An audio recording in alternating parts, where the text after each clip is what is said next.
Hazrat Zahdam states, when Hazrat Abu Moosa radiyallahu anhu came, he showed much respect to the Germ tribe, and we were sitting in his company while he was eating chicken.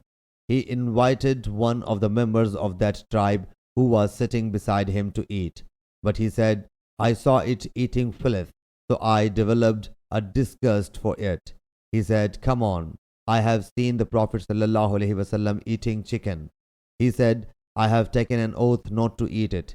He said, come on, I tell you something about it. Once a group of Ashari visited the Prophet ﷺ and asked for some mounts from him.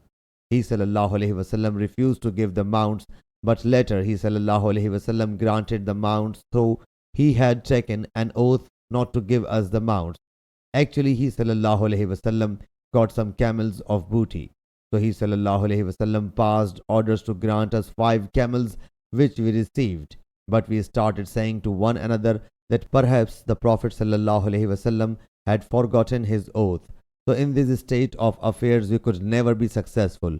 I again visited him and submitted, O Allah's Apostle ﷺ, you took an oath not to grant us the mounts, but you have granted us the mounts. He ﷺ said, that's right, but when I take an oath and find goodness going against that oath, I opt the better aspect and pay the expiation of the oath. Sahih Bukhari, Hadith number 4385.